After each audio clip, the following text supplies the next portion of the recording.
Olá, eu sou a Lenore e você está no canal Os Diários Esquecidos. Hoje eu vou contar para vocês uma história de Augusto Gallery. Ela se chama A História de Minha Loucura. Esse é um conto clássico de terror e, como sempre, todas as informações acerca de fonte estarão na descrição do vídeo.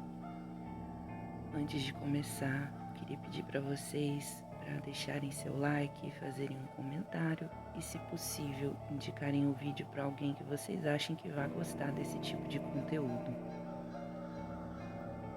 Bem, vamos lá? A História de Minha Loucura, por Augusto Gallery. Trancafiado, enfim, desta cela cinzenta e acolchoada, vejo apenas noites sem lua.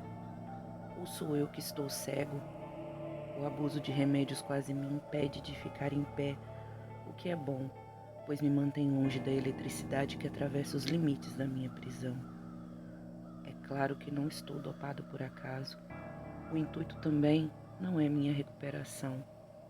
É bem mais perverso. Querem que eu esqueça minha história, passando assim a não ser. Não ser. Só o ser ameaça, eles bem sabem. É por isso que é tão importante manter minha memória. Não que eu consiga recuperá-la por completo. Minha infância é um borrão, no qual mais adivinho coisas nas imagens espelhadas do que realmente me lembro.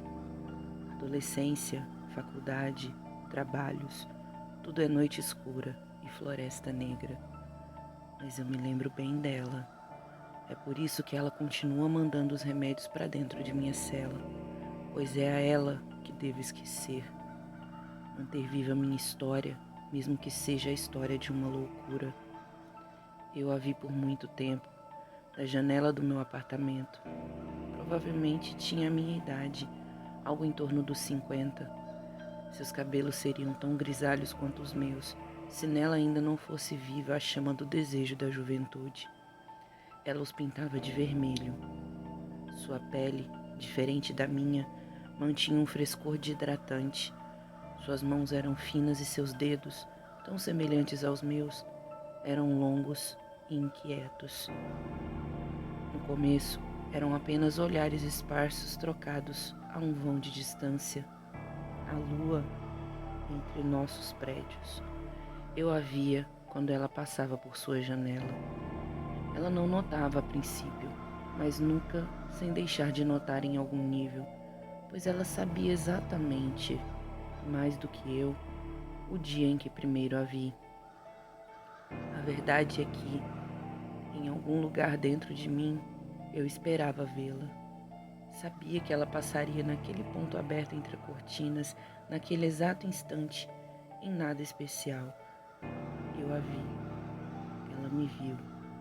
Mas é fato, tê-la visto marcou mais a ela do que a mim. Para mim, era apenas uma vizinha desconhecida que por coincidência passava na janela quando eu mirava a cidade. E ela me acusou.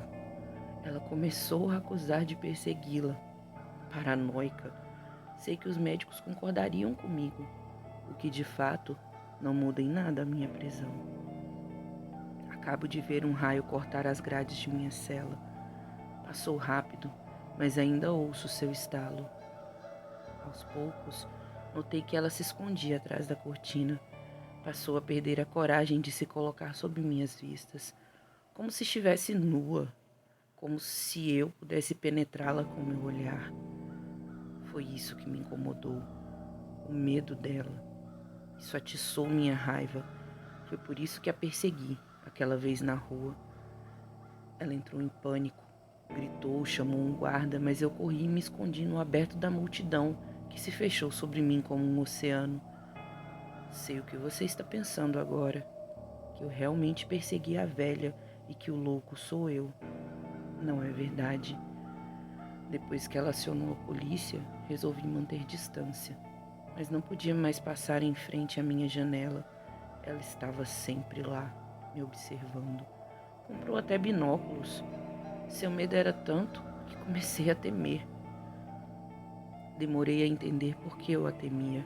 Havia algo no medo dela que ultrapassava o medo, que aos poucos se tornava desejo. No princípio, achei que ela me desejava, sexualmente, entende? Mas não era isso. Ela desejava, como dizer isso sem parecer louco? Ela desejava a mim, ser quem eu era, tornar-se eu, tornar-se. São as drogas. Já não lembro meu nome. Não importa. O que importa é ser. E ser é ter história. Então, por favor, me ouça. Passavam os dias e o olhar dela era tão incidente que eu sentia náuseas ao passar em frente à janela. Resolvi que era necessário pôr um fim naquilo. Ela não atendia minhas ligações. Podia vê-la pela janela, olhando para o telefone que tocava. Eu gesticulava para ela: pegue o telefone, pegue a porcaria do telefone. Ao mesmo tempo, o medo me impedia de ir até o seu apartamento. Não sei como ela fez. O desejo pode ser mesmo potente. Ou ela sabia bruxaria. Não tinha cara de bruxa, talvez a faxineira gorda ou a vizinha prostituta. Podia ser macumba, sei lá. Estou parecendo louco mais uma vez? Você tem que acreditar. No meu caso, é apenas estresse pós-traumático. Se fosse ao contrário, você estaria agora tentando me convencer de que não é louco. Coloque-se em meu lugar. Passei a sentir uma espécie de formigamento embaixo da pele, como se a minha alma estivesse lutando para se agarrar às células. Foram dias de uma sensação que me causava enjoos e febre. Não conseguia sair para comprar remédios. Eu a ouvia rastejando por minha carne, se agarrando em meus ossos para subir por minha espinha. Lutava ensandecido. Joguei-me contra a parede, tentei ficar submerso na banheira e induzi o vômito para ver se a expelia de mim. Então a coceira passou e tudo voltou ao normal. Foi a primeira noite de sono em paz que tive desde que a tinha visto pela primeira vez. E a última. Quando acordei, algo estava diferente. Eu vi através de meus olhos, mas não era eu. Ela havia conseguido. Quis correr para o espelho, mas tive que esperá-la se arrastar, se apalpar. Ela tocou meu corpo, nós dois incrédulos com o fato. Quando enfim chegamos em frente ao espelho, foi o corpo dela que vimos. Eu não sei o que deu errado. Estávamos no apartamento dela. Ao invés dela invadir meu corpo, fui eu que parei no corpo dela. Continuava me sentindo homem. Mas o espelho refletiu um corpo de mulher. Ela olhou para baixo e gritou. Eu vi os seios siliconados, mas já sem viço. Nossos corpos haviam se fundido? Ou simplesmente nossas almas ocupavam os dois corpos ao mesmo tempo? Para nossa sorte, ela desmaiou. Eu a vi cair, sem consciência. Estava, novamente, em frente à minha janela. Depois disso, senti uma insegurança tão grande que passei a andar armado. Claro que isso não fazia sentido. Eu atiraria em mim mesmo se ela fizesse aquilo de novo.